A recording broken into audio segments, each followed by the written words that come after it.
they've expended an enormous amount of munitions. And I think the investigation we need, the one we need right now, is after 15,000 strikes.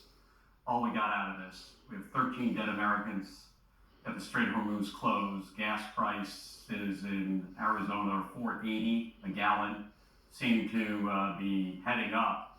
And we have the Secretary of Defense, not only is he ill-prepared, unprepared, unqualified for this job, he doesn't want to be held accountable for the actions. I do understand, because I don't. Yeah. So I'm sincerely asking, what is it exactly that you said that he is alleging was classified? Well, nothing I said was classified. We had this discussion in an open hearing. When you are going to hit 15,000 targets, you're going to use a lot of munitions. Things coming off of airplanes, there's missiles that are being shot. You know, they're responding with ICBMs, which we have to take out with, air defense systems. It's not classified.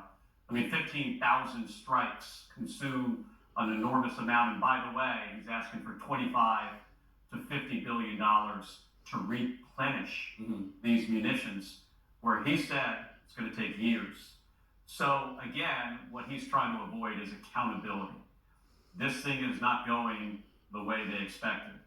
They went into this without a strategic goal, without a plan, without a timeline. Now they have no exit strategy, and they're flailing.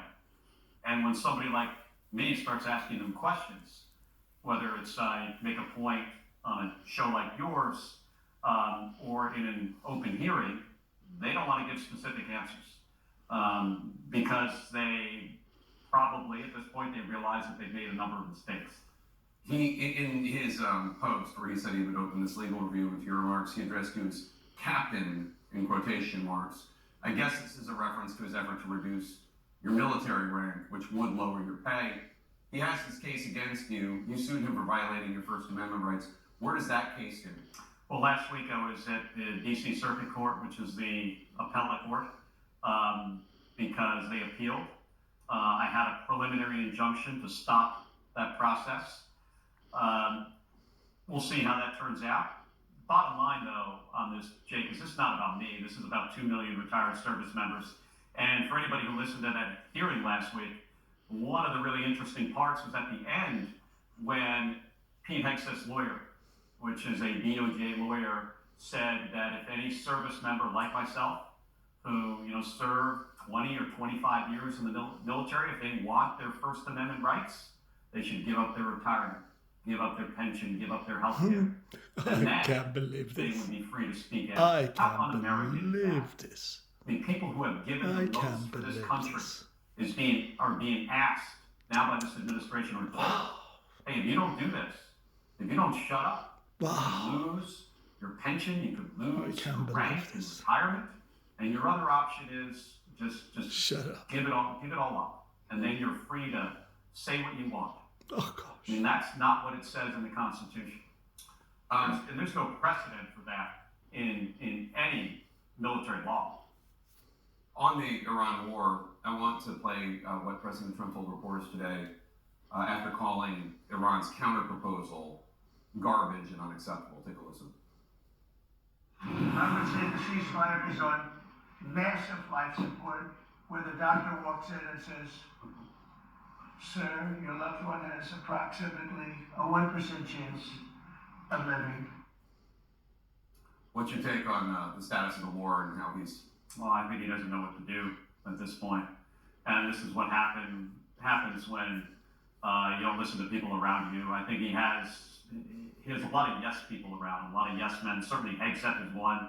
Hegseth's also unqualified for this role as the Secretary of Defense. But he does have some people that could give him reasonable advice. General Kane, I would think. Yeah, I think so. And we saw some things reported, publicly.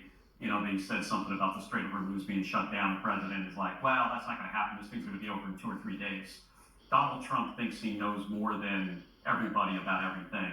This is a guy who said because he went to military high school, he knows more than admirals and generals. He does not. I mean, his depth of knowledge on this stuff is an inch deep. And because of that, we've got 13 dead Americans. We've got 150 dead Iranian little kids, thousands of other innocent people. Gas prices are spiking. In my state, I have people woman who can't afford to put gas in her car to take her kid to cancer treatment because it's a 300-mile round trip. Mm-hmm. She texted me about a week and a half ago about this. Doesn't know what she's going to do because she can no longer afford gas. And this president, sometimes he thinks this is a joke. A few days ago, he said something about a love tap. He's going to drop some more bombs. Yeah. That's how he referred to it. He's not a serious guy, and because of that, we are all less safe. I know this is only one small part of it, but could you get that woman to do a GoFundMe and we could publicize it on the show and maybe help her with the kids and the cancer treatments? Just an idea. Just something to I'll look and ask her.